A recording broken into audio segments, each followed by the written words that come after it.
የካኖናይዜሽን ቀኖና ጥያቄ አልተገኘበትም። ስለዚህ ሁሉን ወራሽ ከሆነ ሙሴ ሁሉን ወራሽ አይደለም ማለት ነው። ነቢያቶች ሁሉን ወራሾች አይደሉም ማለት ነው። ህብረት ማድረግን አቆሟል። የዕብራውያን መጽሐፍ መቼ ተጻፈ? ለምን ተጻፈ? አምላክ ነው ኢተርናል ኳል በምንም አይዛነፍም ማለት ነው። የባህሪ መመሳሰል የባህሪ ነጸብራቅ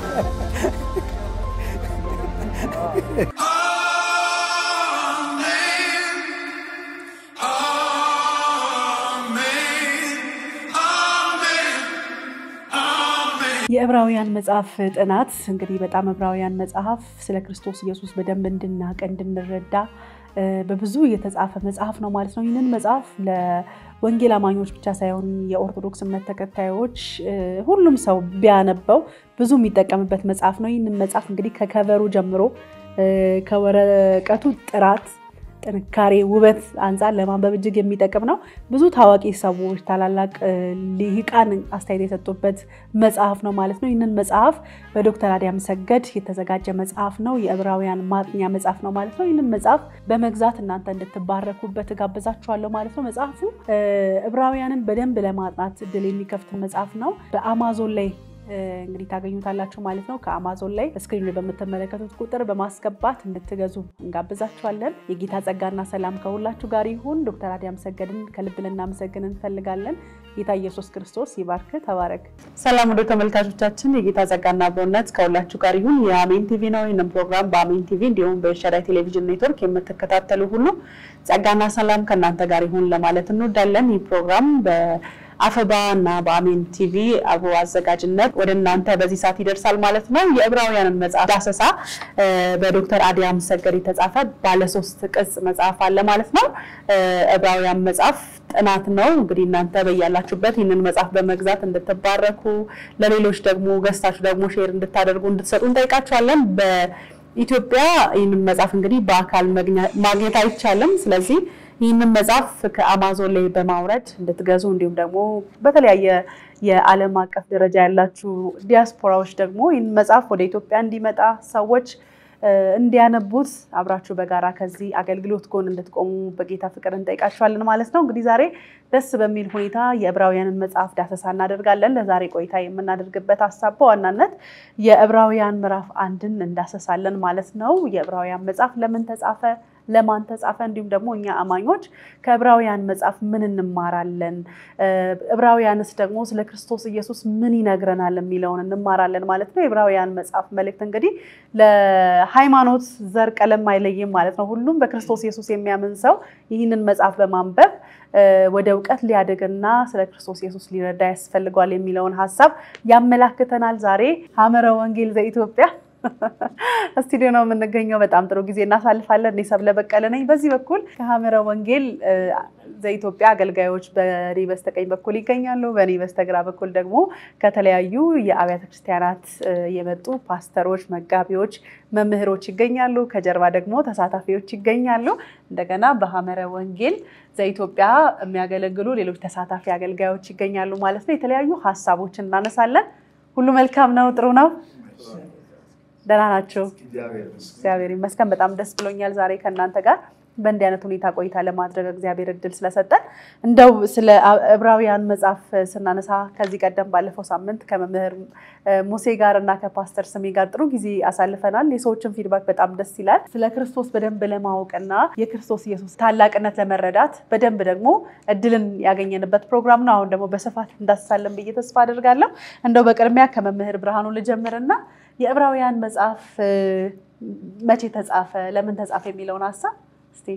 እሺ፣ የጌታ ስም የተመሰገነ ይሁን። ትልቅ እድል ነው ይህንን መጽሐፍ ለማጥናት መወሰናችን። እንግዲህ ከማጥናታችን በፊት የመጽሐፉን አጠቃላይ ገጽታ ማስተዋወቅ ተገቢ ስለሆነ ነው። በማን ተጻፈ የሚለው ጉዳይ ብዙ ጊዜ ክፍት ሊሆን ይችላል። እንደምታውቁት የዚህ መጽሐፍ ጸሐፊ አሟጋች ነው። ጸሐፊው የታወቀም ያልታወቀም ነው የሚለውን ሐሳብ ይዛለን። ያ ማለት ምንድነው? መጽሐፍ ቅዱሳችን ላይ የጳውሎስ መልእክት ብሎ ነው የሚነሳው። በቀደምት ጽሑፎች ግን የጳውሎስ ናቸው ወይስ አይደሉም የሚል ዲቤቶች ያው ይነሱበታል።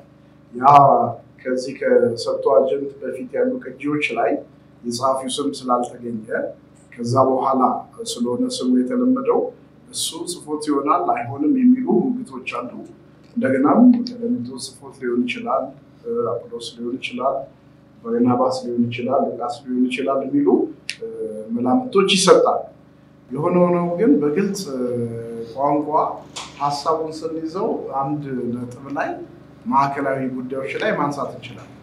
ምንድነው ያም ማዕከላዊ ሐሳብ በየማስበው ጸሐፊው ከአይሁድ አይሁዳዊ እንደሆነ ማሰብ እንችላለን። ከአይሁዳዊ እንደሆነ ማሰብ ሕጉን በጣም ጠንቅቆ የሚያውቅ መሆኑ እንግዲህ ጽሑፎችን ዲቴል ስንገባ የምናየው ሕጉን የሚያውቅ ጸሐፊ እንደጻፈው እነዚህ መተማመኖች አሉ።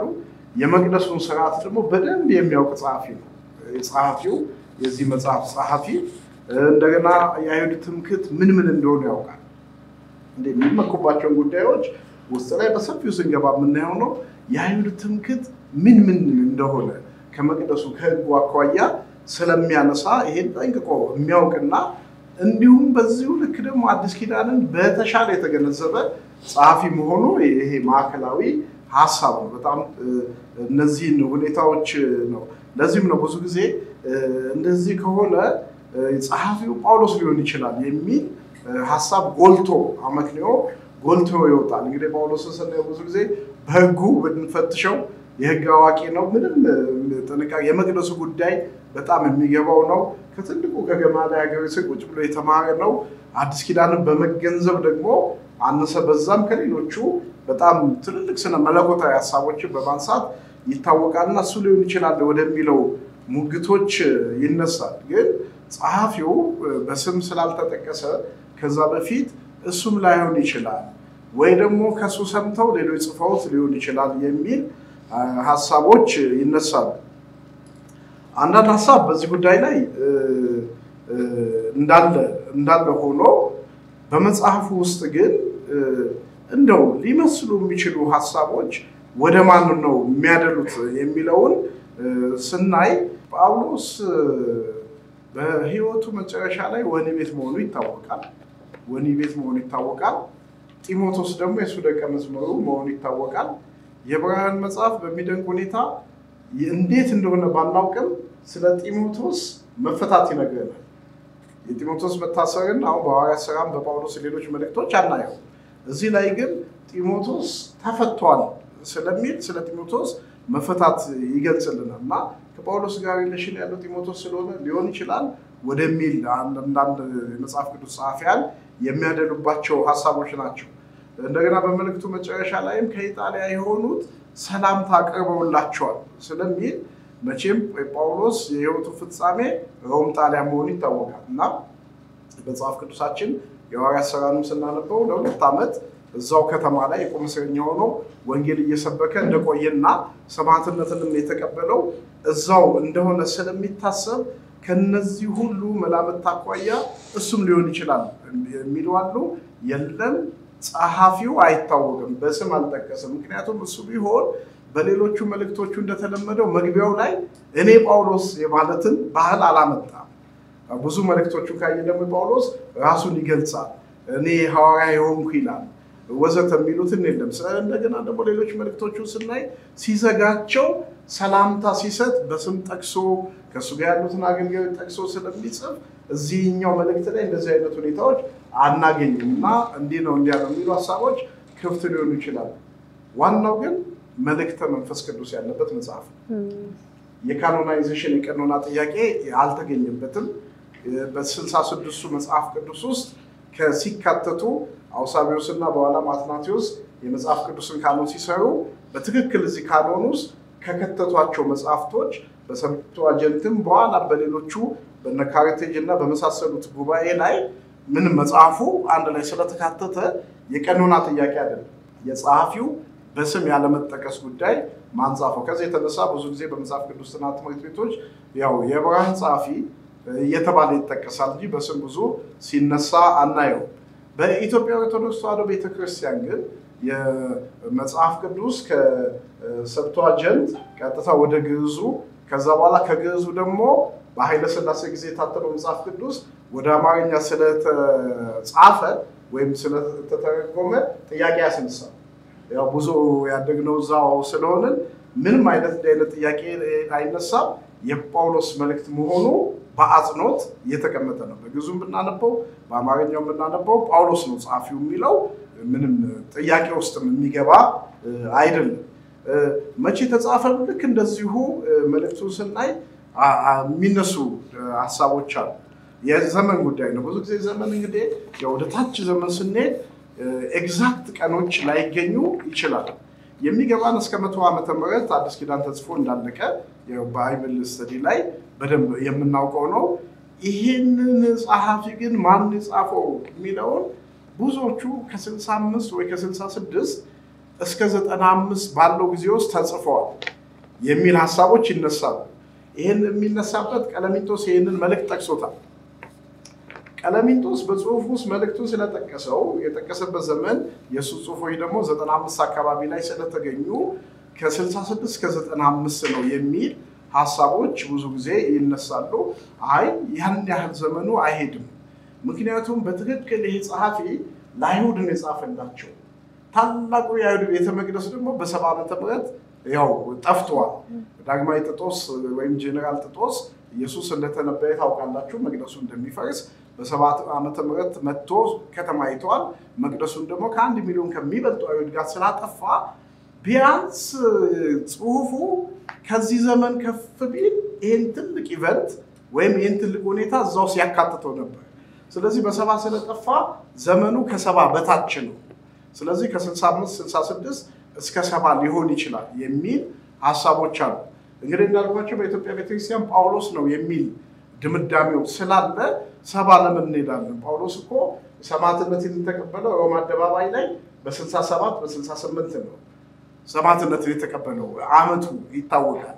ስለዚህ ከ65 ከ68 ባለው ጊዜ ተጽፏል የሚል ሐሳቦች ይሰጣሉ።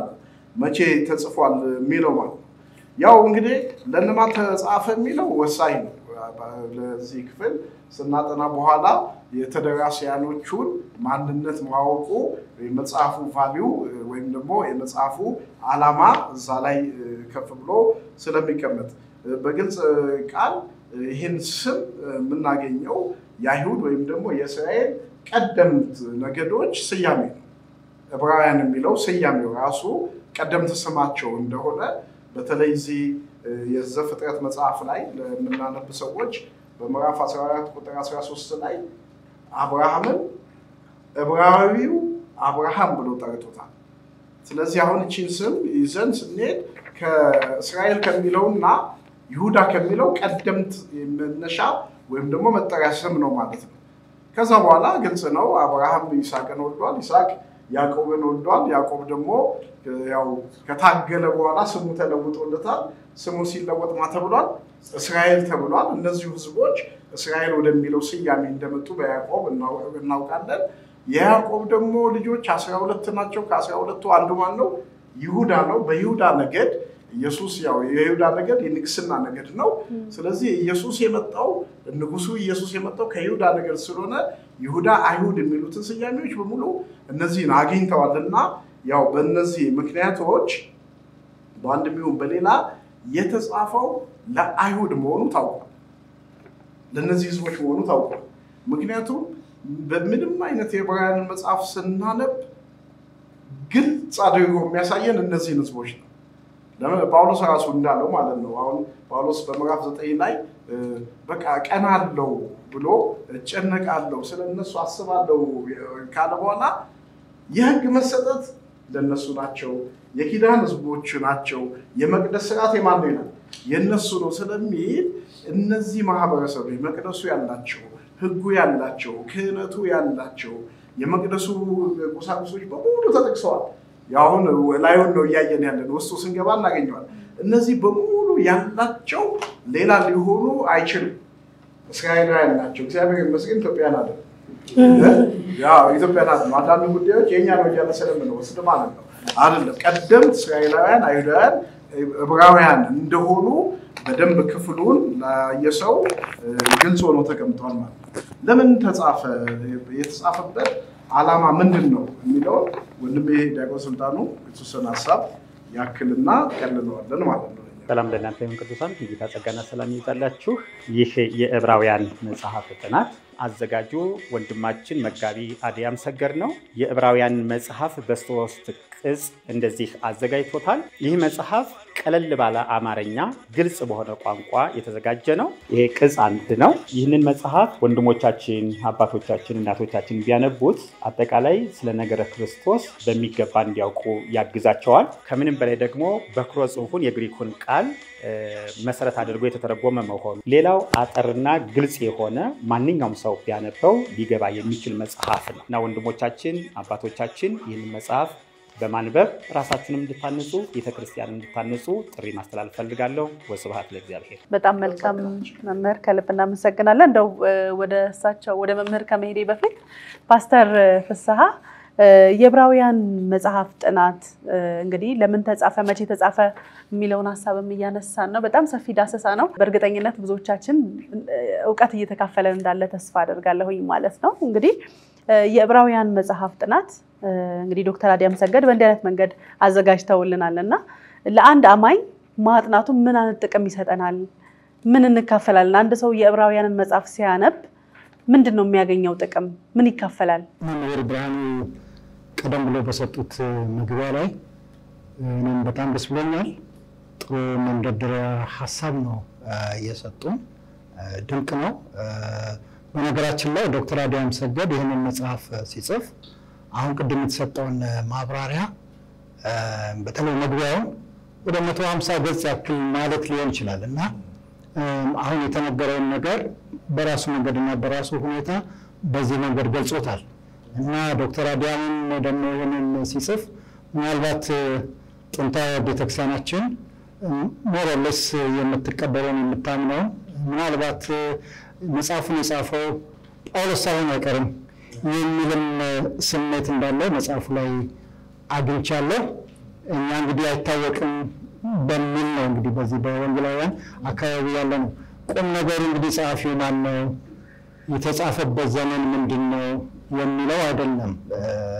በቆኖና ተቀባይነት መኖሩ በኋላም አባቶች እንግዲህ ይህንን መጽሐፍ ከ66 እኩል ቆጥረው ለህይወት ለመንፈሳዊ እድገት ይጠቅማል ብለው ማስቀመጣቸው መጽሐፉን አንድ ትልቅ መጽሐፍ እንደሆነ ያስቀምጥልናል ማለት ነው። ይሄ በጣም መሰረታዊ የሆነ ነገር ነውና እህቴ ወደ አነሳሽው ጥያቄ ምንድነው የሚጠቅመን ይሄንን ብናነብ ምንድነው የሚጠቅመን የሚለው ጥያቄ በጣም ኢምፖርታንት ነው።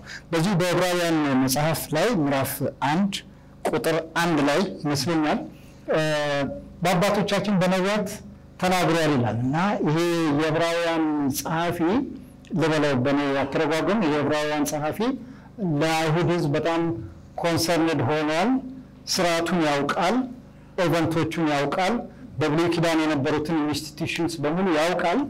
እነኛ ሁሉ አድሬስ የሚያደርጉት መሲሁ ላይ ነው፣ ኢየሱስ ክርስቶስ ላይ ነው የሚል አመለካከት ነው የሚያስቀምጥልን እና ስለ ኢየሱስ ደግሞ ሲናገር ምናልባት እሱን ጥቅሱን እንዳለ ባነበው ጥሩ ነው ብዬ አሰብኩኝ።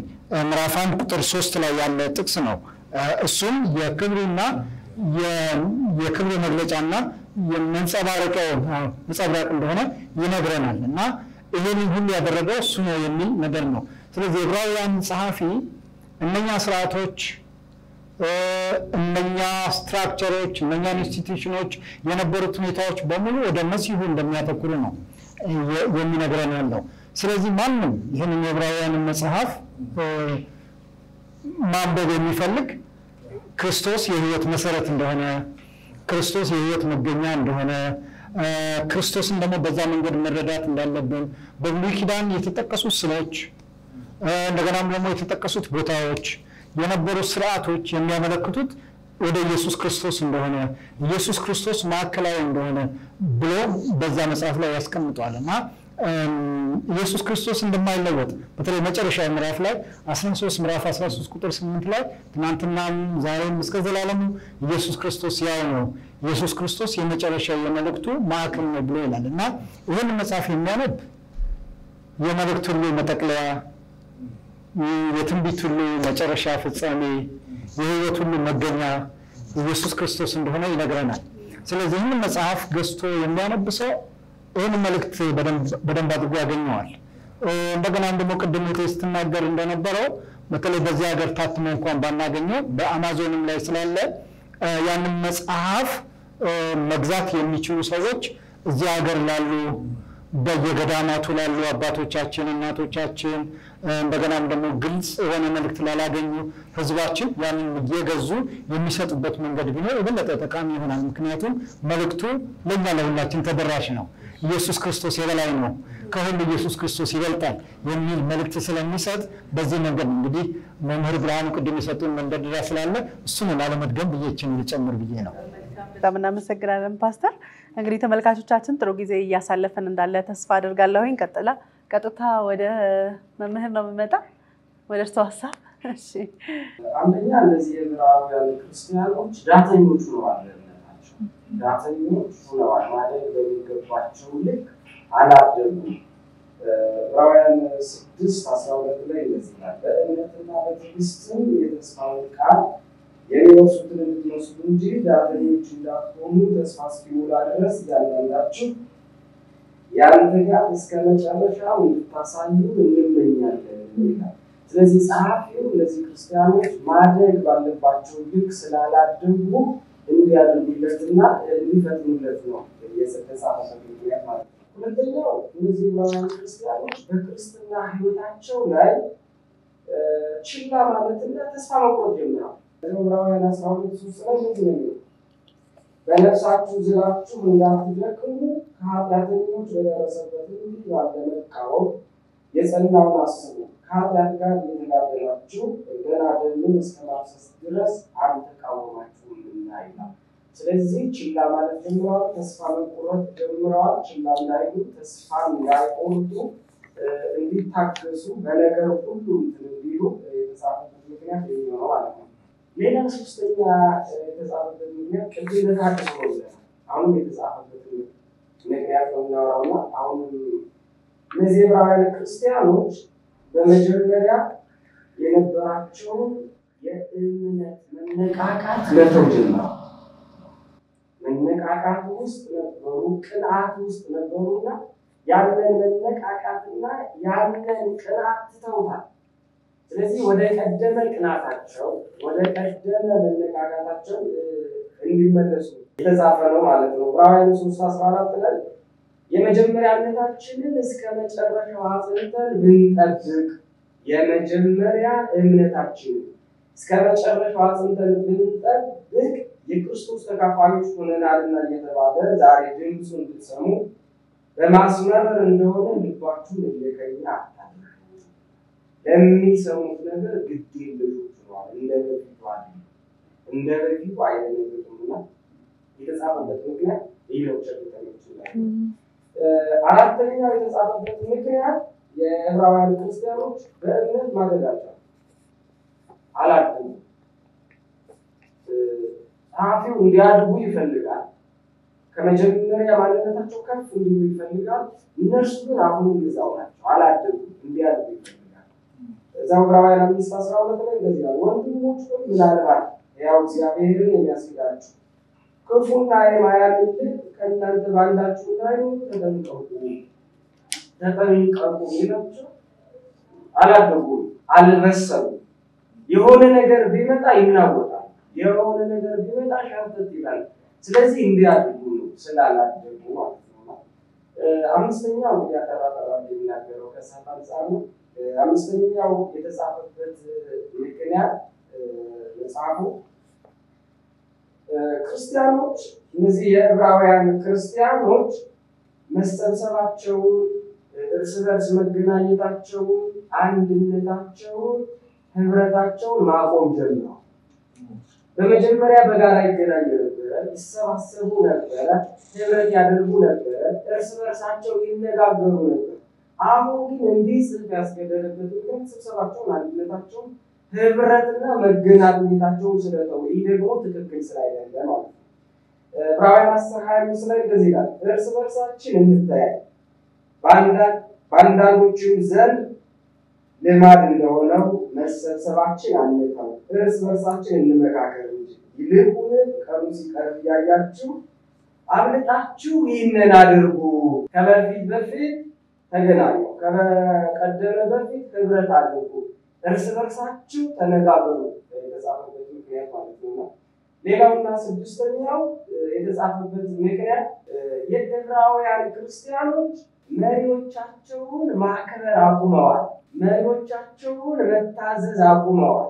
መሪዎቻቸውን መስማት አቁመዋል። የቤተ ክርስቲያንን መሪዎች ማለት ነው። ዕብራውያን 13:17 ላይ እንደዚህ ይላል፣ ለዋኖቻችሁ ተገዙና ታዘዙ፣ ለዋኖቻችሁ ተገዙና ታዘዙ፣ እነርሱም ስሌት እንደሚሰጡ አድርገው ይህንኑ በደስታ እንጂ በሐዘን እንዳያደርጉ፣ ይህም የማይጠቅማቸው ነገርና ስለ ነፍሳችሁ ይተጋሉ ይላል። ስለ እነሱ ይተጉላቸዋል፣ ስለ እነሱ ይጸልዩላቸዋል፣ ስለ እነሱ በብዙ ድካም ውስጥ ያልፋሉ። እነርሱ ግን እነርሱን ማክበር፣ እነርሱን መስማት፣ እነርሱን ደግሞ መታዘዝ አቁመዋል ማለት ነው። ሌላውና ሰባተኛው ነገር የተጻፈበት ምክንያት አንዳንዶች የዕብራውያን ክርስቲያኖች ከእምነት ማፈግፈግ ጀምረዋል። ዕብራውያን 3:12 ላይ እንደዚህ ይላል። በእርግጥ ይህንን ጥቅስ ቅድም ለሌላ ሀሳብ ተጠቅሜዋለሁ። ወንድሞች ሆይ ምናልባት ያው እግዚአብሔርን የሚያስክዳችሁ ክፉና የማያምን ልብ ከእናንተ ባላችሁ እንዳይሆን ተጠንቀቁ። ወደኋላ እያፈገፈጉ እየተመለሱ ያሉ ስለነበረ ማለት ነው። በነገራችን ላይ ተመልካቾቻችን አሁን በደንብ እንድትሰሙ በደንብ ደግሞ እንድታደምጡ ይፈልጋል። እነዚህ የዕብራውያን ክርስቲያኖች መንፈሳዊ ሕይወታቸው ስንመረምር በብዙ ድካም ውስጥ አሉ። እኛም ራሳችን በክርስቶስ ሆነን በክርስቶስ አምነን ዳግም ተወልደናል ብለን እነርሱ በተፈተኑበት፣ እነርሱ በደከሙበት፣ እነርሱ በዛሉበት ውስጥ ልንሆን ይችላል። ስለዚህ መልእክቱ ለእኛ ነው የተጻፈው ማለት ነው። ለእነርሱ ብቻ አይደለም። አሁን ላለነው ዘመን፣ አሁን ላለነው ክርስቲያን፣ አሁን ዳግም ተወልደናል ለምንለው ራሳችን ስንመረምር በአንደኛው ድካም ውስጥ በአንደኛው ዝለት ውስጥ ሊሆን ይችላለንና ለእኛም ጭምር ነው የተጻፈው ማለት ነው። በአጭር ቃል ደግሞ በአጭር አነጋገር የዕብራውያን ክርስቲያኖች በጣም ከባድ በሆነ ፈተና ውስጥ ወድቀዋል። የዕብራውያን ክርስቲያኖች በጣም ከባድ በሆነ ፈተና ውስጥ ገብተዋል፣ ወድቀዋል። አዲሱን የክርስትና እምነታቸውን ለመተው ዳርዳር እያሉና ወደ ቀደመ የአይሁድነታቸው ለመመለስ ዳርዳር እያሉ እነዚህ የዕብራውያን ክርስቲያኖች ማለት ነው። ስለዚህ ጸሐፊው ይህንን መልእክት ለዕብራውያን ክርስቲያኖች ሲጽፍ አራት መሰረታዊና ቁልፍ ነገሮችን እንዲረዱለት እንዲያውቁለት ይፈልጋል። አራት መሰረታዊ ነገሮችን፣ አራት ቁልፍ ነገሮችን እንዲያውቁለት እንዲገነዘቡለት ይፈልጋል። አንደኛ በክርስቶስ ብቻ ስለሚገኝ ድነትና የዘላለም ሕይወት ሊያሳስባቸው ሊነግራቸው ይፈልጋል። የጽሑፉ ዓላማ ነው። በድካም ውስጥ ነው ያሉ። በክርስቶስ ብቻ ስለሚገኝ ድነትና የዘላለም ሕይወት ሊነግራቸው ሊያሳስባቸው መልእክቱን ይጽፍላቸዋል። ሁለተኛ መልእክቱን ሲጽፍላቸው አራት ነገሮችን ሊያስታውቃቸው ወይ ሊነግራቸው ፈልጓል ብያለሁ። አሁንም በክርስቶስ በማመን ብቻ ስለሚገኝ በክርስቶስ በማመን ብቻ ስለሚገኝ ተቆጥሮ ስለማያልቅ መንፈሳዊ በረከት ሊነግራቸውና ሊያሳስባቸው ይፈልጋል። በክርስቶስ በማመን ብቻ ስለሚገኝ መንፈሳዊ በረከት ሊነግራቸውና ሊያሳስባቸው ይህንን መልእክት ጽፎላቸዋል ማለት ነው። ሶስተኛው ይህንን መልእክት ሲጽፍላቸው ከእነርሱ እንዲያውቁለት እንዲረዱለት ደግሞ እንዲገባቸው የፈለገው ጸሐፊ ወደ መንግስተ ሰማይ ለመድረስ ከተፈለገ ወደ መንግስተ ሰማይ ለመድረስ ከተፈለገ ክርስቶስ ራሱ መከራን ስለተቀበለ ክርስቲያኖችም መከራን ለመቀበል መዘጋጀት መወሰንና መቁረጥ እንዳለባቸው ሊነግራቸው ይፈልጋል በጽሁፉ ማለት ነው። አራተኛውና የመጨረሻው ነገር ደግሞ በክርስቶስ ላይ ያላቸውን እምነት በመተው ወደ ኋላ ከተመለሱ በክርስቶስ አምነዋል መጀመሪያ አሁን በክርስቶስ ላይ ያላቸውን እምነት በመተው ወደ ኋላ ከተመለሱ የእግዚአብሔር ጽኑ ፍርድ እንደሚጠብቃቸው ሊነግራቸው ሊያስጠነቅቃቸውና ሊያስታውሳቸው የጻፈውና ባጭሩ የዕብራውያን ለምን ተጻፈ የሚለው ወገኖች እንደምን አላችሁ? እግዚአብሔር ስም የተባረከ ይሁን። እኔ ፓስተር ፍስሐ ፈይሳ እባላለሁ። በኢትዮጵያ ጉባኤ እግዚአብሔር ቤተክርስቲያን መጋቢ ነኝ። እንዲሁም በአዲስ አበባ መጽሐፍ ቅዱስ ኮሌጅ አስተምራለሁኝ። በዚህ በዓለም አቀፍ ፈውስ በፍቅርና በአንድነት ወይም አፈባ ብለን በምንለው አገልግሎት እዚህ በኢትዮጵያ በሀገራችን ባለው በቦርድ አባልነት እያገለገልኩ ነው ያለሁት። ይሄ የዕብራውያን መጽሐፍ በሶስት ቅጽ ነው የተሰራው። በጣም ጥሩ መጽሐፍ ነው። እኔም አይቼዋለሁ። ሌሎችም ወንድሞች በተለያየ ቤተክርስቲያን በትልቅ አገልግሎት የሚያገለግሉ በሙሉ ወንጌል ሴሚናሪ የሚያገለግሉ እንደገና በአዲስ አበባ መጽሐፍ ቅዱስ ኮሌጅ የሚያገለግሉ በቃለ ሕይወትም በኢትሲም የሚያገለግሉ ትልልቅ የእግዚአብሔር ሰዎች ያዩትና አስተያየታቸውን ያከሉበት ጥሩ መጽሐፍ ነው። የግሪኩንም ያጣቀሰ ይሄ መጽሐፍ በዋናነት የክርስቶስን የበላይነት የክርስቶስን መልአክ ቅድምም እንደተባለው ደግሞ ስለ ነገረ ክርስቶስ በስፋት የሚያሳይ መጽሐፍ ነው። ስለዚህ ይህን መጽሐፍ ማህበረ ምዕመናን በተለይ በእናት ቤተክርስቲያን ያሉት ወገኖቻችን፣ እናቶቻችን፣ አባቶቻችን በሌላውም እምነት ያሉ ሰዎች ይህን መጽሐፍ ቢገዙ በጣም የሚጠቀሙበት ይሆናሉ ብዬ እላለሁ። አሁን በዚህ ጊዜ በአማዞን ላይ ተቀምጧል። ከዛ መግዛት ይቻላል። መጽሐፍ ብትገዙ በጣም ትጠቀማላችሁ፣ በጣም ታተርፋላችሁ። የህይወታችን ራስና ፈጻሚ የሆነውን ኢየሱስ ክርስቶስን በግላችሁ ታውቁታላችሁ፣ ትረዳላችሁ። ስታውቁትና ስትረዱት ደግሞ የእግዚአብሔር መንፈስ በውስጣችሁ ያልፋል። ሊገለጥ የማይችለውን ክብር ታገኛላችሁ። እግዚአብሔር ይስጥልኝ። አመሰግናለሁ። በጣም መልካም። እግዚአብሔር ይባርኮት። በደንብ በተለይ ደግሞ አሁን ላይ ያሉ ክርስቲያኖች በደንብ እንድናስተውል ያደርጋል።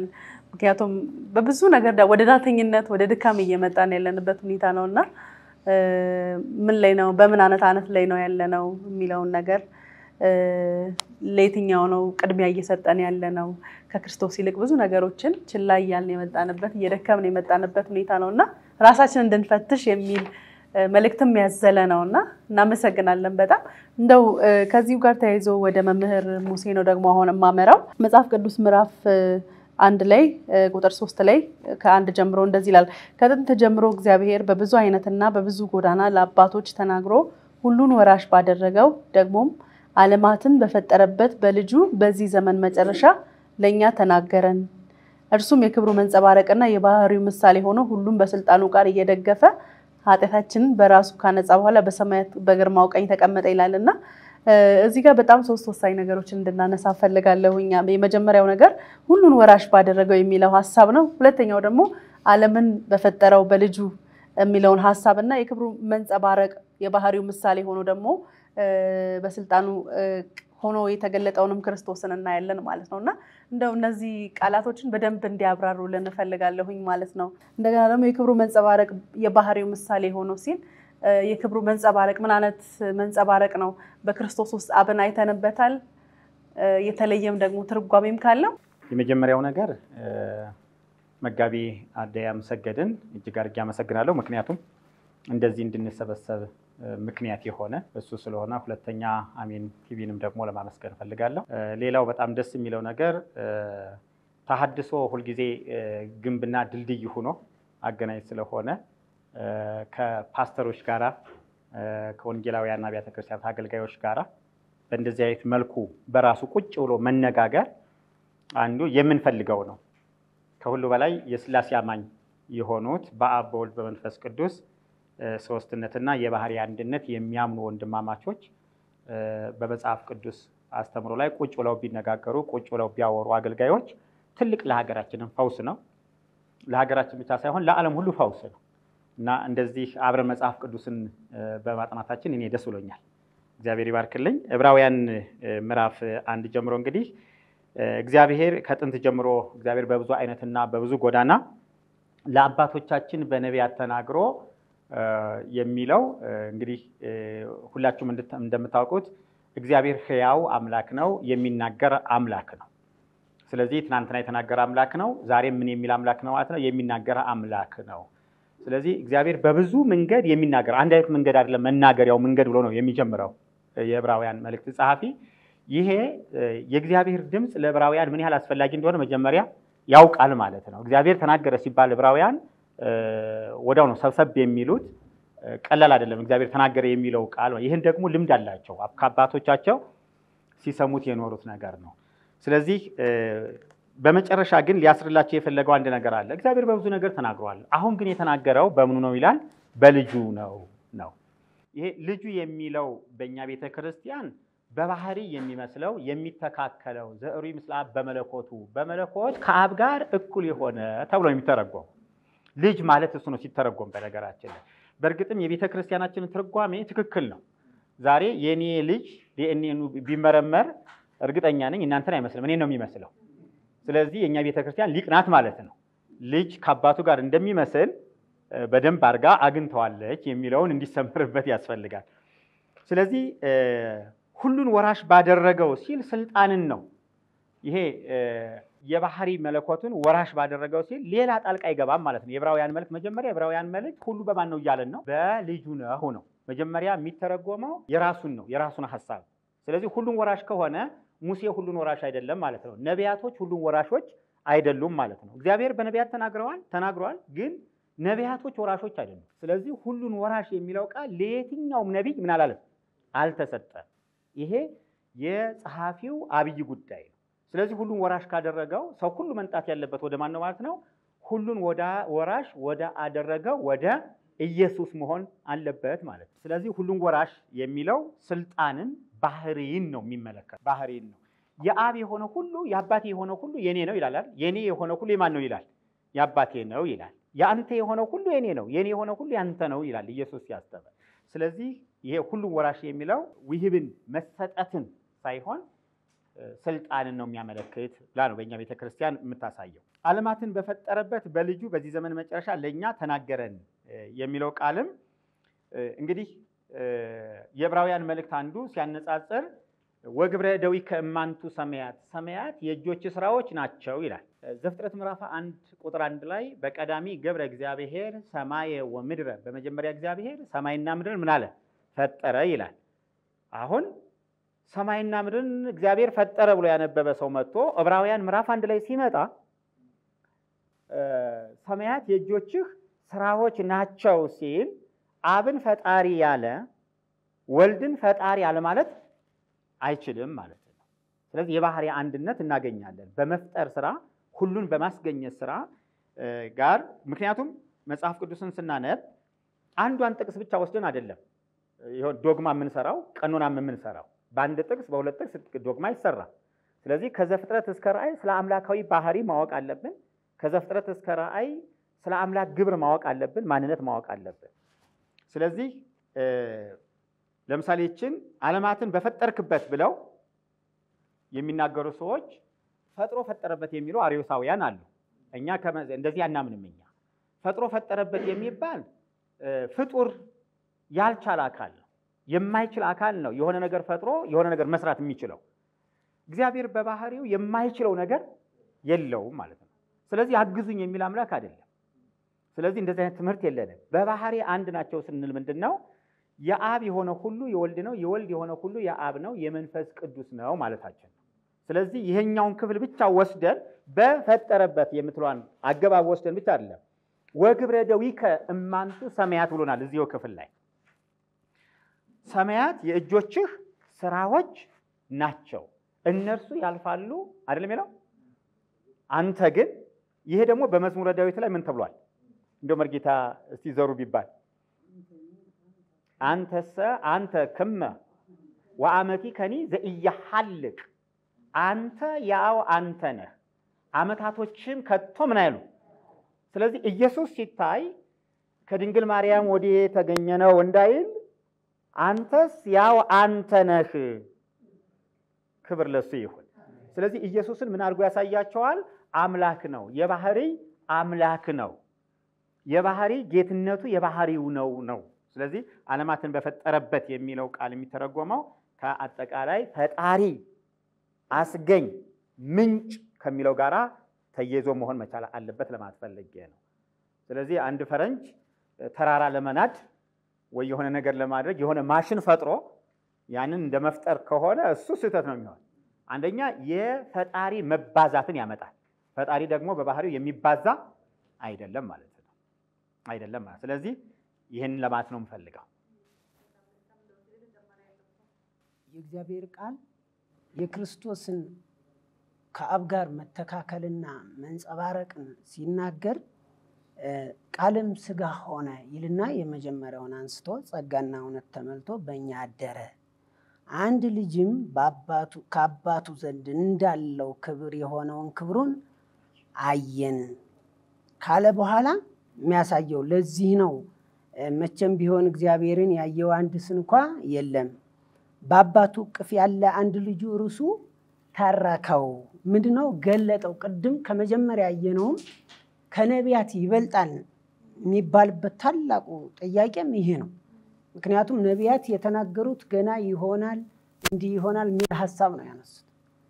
ጌታ ግን እርሱ የሕግ ፍጻሜ ሆኖ ደግሞ በአንድ ዕብራውያን በአንድ አካልና በአንድ ገጽ ሲያምኑበት የነበሩ እነሱ አንድ ገጽ ነው አንድ አምላክ ያህዌ ብለው ነው የሚያምኑት እና ያንን ሐሳብ ክርስቶስ ከመለኮት እንደመጣና ያ መሲህ ብለው ሲጠብቁት የነበረው ያሱ እንደሆነ ለማሳየት ማንም ያየው የለም። እንግዲህ ሙሴ ለነሱ በጣም ትልቅ ነው። ሙሴ አይቶታል እንደዚህ ብለው ነው ለሙሴ ተናግሮታል ብለው በጣም በሙሴ ትምክህት የሚያደርጉ ሰዎች ናቸው።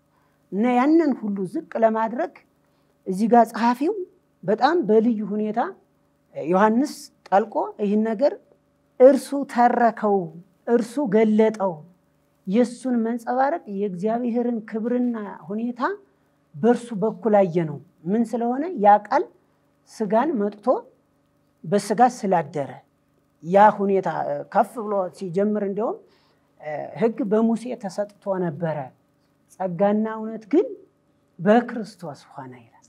ስለዚህ ይሄ መተካከል የሚለው ጋር አብን ያየ ማንም የለም ከእግዚአብሔር ከሆነው በቀር እርሱ አብን አይቶታል፣ ኋላም ደግሞ እርሱ እኔን ያየ አብን አየ ብሎ ይህን አረጋግጧል። እና ከዚህ አንጻር መንጸባረቅ የሚለው መተካከሉን፣ አንድነቱን፣ መለኮትነቱን ለመግለጥ ይህ ጸሐፊ ለዕብራውያን ደግሞ ይነግራቸዋል። ምክንያቱም እነሱ ከዚህ በጣም አፈግፍገውም ስለነበረ ከዚህም በጣም ሸሽተውም ስለነበረ ይህን በአጽንኦት ሲጀምር ሌላ ሐሳብ አላነሳም። እንዲህ አድርጋችሁ ምናምን አለ። ይህን ሐሳብ አጽንኦት ሰጥቶ የተጠቀሰበት ምክንያት ክርስቶስ ሥጋ ለብሶ መጥቶ በገለጠበት ልክና አብንም ያየነው በክርስቶስ በኩል መሆኑን በዚህ ልክ አስረድቶናል ማለት ነው። እግዚአብሔርን እጅግ አድርገን እናመሰግናለን። በጣም ድንቅ የሆነ ውይይት ውስጥ ነው ያለ ነው። መምህር ቅድም ሲናገሩ ስለ ታድሶ ገርበብ አድርገው የተውት ነገር እንደው ልቤን ነክቶታል እና የዚህ የዕብራውያን መጽሐፍ ልክ በማዕድን እንደበለጠገ ብዙ ማዕድናት እንዳለው መሬት ሲቆፈር ብዙ ነገር ከውስጡ ይወጣል። ልክ እንደዛ ነው የዕብራውያን መጽሐፍ። በቆፈርነው ቁጥር ክርስቶስን በደንብ ያሳያል እና የታድሶ ትክክለኛነቱ ክርስቶስን መጽሐፍ ቅዱስ በሚያሳየን መልኩ ማየት ነው። የዕብራውያን ጸሐፊም ያንን ነው እያደረገ ያለው። ቅድም ሲዘረዘር የነበሩ ነገሮች አሉ። የዕብራውያን መጽሐፍ በማስጠንቀቂያዎች የተሞላ ነው። እንደምታውቁት ብዙ ወደ 8 ምናምን ማስጠንቀቂያዎች አሉት። ማስጠንቀቂያዎቹ እንደው ዝም ብሎ ከመሬት ተነስተው የተነገሩ ነገሮች አይደለም። በወቅቱ የነበሩት ተደረሰያን እያለፉበት ካለው ነገር የተነሳ ነው። ቅድም መምህር ዘርዝረውታል። እሱንም እነዚህ ዳተኝነቱ በሚጠበቅባቸው ልክ መንፈሳዊ ብስለት ውስጥ አለመግባታቸው፣ ቅናት ማጣታቸው፣ መነሳሳት ማጣታቸው፣ ለእግዚአብሔር ነገር መሪዎችን አለማክበራቸው፣ እነዚህ ነገሮች የተወሰዳቸው ሲጠቀልል 2 ነገር ላይ ነው። አንደኛው ህብረት ማድረግን አቆሙ አንዳንዶች። ሁለተኛው ነገር ደግሞ ጭራሹን አንዳንዶች የእውነትን ዕውቀት መርገጥ ጀመሩ፣ ደሙን ማክፋፋት ጀመሩ፣ ወደ ክደት ውስጥ እየገቡ መጡ። ስለዚህ የክርስቶስን የበላይነት በማሳየት ታድሶ ይሄ ነው። የበላይነቱን በማሳየት የበላይነቱን ብቻ ደግሞ አሳይተው አይደለም ያበቃው። ክላይማክሱ የቱ ጋር ደረሰ? እሱን ካወቃችሁ በኋላ ደግሞ እሱን ተመልከቱታል። ልክ ሙሴ በምድረ በዳ ከናስ የተሰራውን እባብ አይደለ ሰቅሎ እሱን ያየ ሁሉ ይፈወስ ነበር። ስለዚህ እሱን ወቁት። ከዛ በኋላ እሱን ደግሞ እየተመለከታችሁ የያዛችሁትን እውነት አጥብቃችሁ መከራን ቢያስፈልግ መከራን እየተቀበላችሁ የጸናውን እያሰባችሁ እምነታችሁን ጨርሱ የሚል መልእክት ነው ያለው እና ይሄ ጥልቅ መልእክት ወንድማችን ዶክተር አዲያም ሰገድ በጻፈው በዚህ የዕብራውያን መልእክት ማብራሪያ ላይ በደንብ በስፋት ተብራርቶ ይገኛል። በእኛም ዘመን ላለን አማኞች ክርስቲያኖች እውነተኛ ታድሶ ምንድነው ስንል እውነተኛ ታድሶ ክርስቶስን መጽሐፍ ቅዱስ በገለጠልን ልክ ማወቅ ነው። እግዚአብሔር ይህንን መንፈስ ያብዛል። ይህንን ለመናገር ነው። አመሰግናለሁ። ቅድም የተነሳው ጥያቄ ነው። በተለይ የዕብራውያን መጽሐፍ ምዕራፍ 1 የባህሪ መንጸባረቅ ጋር ተያይዞ የተነሳው ነውና ደግሞ ዓለማትን በፈጠረበት በልጁ በዚህ ዘመን መጨረሻ ለኛ ተናገረን፣ እርሱም የክብሩ መንጸባረቅና የባህሪው ምሳሌ ሆኖ ይላልና በጣም ዕብራውያን መጽሐፍ ላይ የክርስቶስን ማንነትና አምላክነት ለማሳየት ከተጠቀመባቸው ቁልፍ ቃላቶች መካከል የሚጠቀስ ክፍል ነው። መግቢያ ላይ ስናነሳ እንደነበረው የዕብራውያን መጽሐፍ በሌላ አንግል ሁለት አንኳር ዓላማዎች ነው ያሉት። አንደኛው ስነ መለኮታዊ ዓላማ አለው፣ ሁለተኛው ደግሞ እምነትን መከላከል ትኩረት ያደረገ ነው እና ስነ መለኮታዊው ዓላማ ላይ ትምህርተ ክርስቶስን በጣም ስትሮንግሊ ያቀረበ መጽሐፍ ነው። ነገረ ድነት አለው፣ ነገረ ሰው አለው፣ እዛ ላይ ነገረ መላእክት አለው። ነገረ መላእክት ላይ ያተኩራል። በመጨረሻው ዘመን ያነሳል። የክርስቶስን ሊቀ ክህነት እና የመልከ ጼዴቅን ማንነት በንጽጽር ያቀረበ መጽሐፍ ነው እና ነገረ ክርስቶስ ላይ ካነሳቸው መካከል አንደኛው የሚጠቀሰው እዚህ ክፍል ላይ ያለው ነው። የባህሪው መንጸባረቅ፣ የክብሩ መንጸባረቅና የባህሪው ምሳሌ የሚለው ቅድም መምህር ሲያነሱት ነበር። እዚህ ላይ ኢየሱስ ክርስቶስ ከአብ ጋር የተካከለ ማንነት ያለው ከመንፈስ ቅዱስ ጋር የተካከለ ማንነት ያለው አምላክ መሆኑ ይሄ ኮኢተርናል እና ከአብ ጋር ኮኢኳል ነው። ኮኢተርናል ነው ማለት የላቲኑ ቃል ሆሞኡሲዮን የሚለውን ቃል ነው የሚጠቀመውና ከአብ ጋር የተካከለ ማንነት አለው ስንል በባህሪው በመለኮታዊ ማንነቱ በስልጣኑ ይመሳሰላል ማለት ነው። ደግሞ ኢኳል ነው ስንል የስልጣን ተዋረድ የሌለበት በናሬስ ያነሱት ከነበረው ኑፋቄ የተለየ መጽሐፍ ነው ይሄ ሐሳብ የሚገልጠው። ወይም ደግሞ ኦሪገንም ያነሳው ሳቦርዲኔሽን ብለው የበታችና የበላይ መለኮትነትን ባይክድም የበላይና የበታች ብለው አስቀምጠዋል። የዕብራውያን መጽሐፍ ግን እሱ አይደለም የሚናገረው። በክብርም በባህሪም ከአብና ከመንፈስ ቅዱስ ጋር የተካከለ ማንነት ያለው አምላክ ነው። ኮኢተርናል ነው፣ ኮኢኳል ነው፣ በምንም አይዛነፍም ማለት ነው። የባህሪ መመሳሰል የባህሪ ነጸብራቅ ነው። ቅድም በዮሐንስ ወንጌል ምዕራፍ 1 ላይ ተጠቀሰው እንዲያውም እግዚአብሔርን የተረከልን ስለ እግዚአብሔር ሙሉ መረዳት ያለውና ያስረዳን የገለጠልን ኢየሱስ ክርስቶስ ነው። ያንን ነው የዕብራውያን ጸሐፊ በደንብ አድርጎ ስለ መለኮታዊ ትንታኔውን ሲያስቀምጥ ከአብና ከመንፈስ ቅዱስ ጋር የተካከለ መሆኑን እንድንረዳ የሚያስረዳ መጽሐፍ ነው። ስለዚህ ክርስቶስን በትክክል ካወቅን ድነታችን ጤናማ ይሆናል ማለት ነው። ከእግዚአብሔር ጋር ያለን ንብረት ጤናማ ይሆናል ማለት ነው። ስለ ክርስቶስ ያለን መረዳት ጤናማ ሲሆን እግዚአብሔርን በሙላት አወቅነው ማለት ነው። ምክንያቱም እግዚአብሔር ያየው አንድ ስንኳ የለም።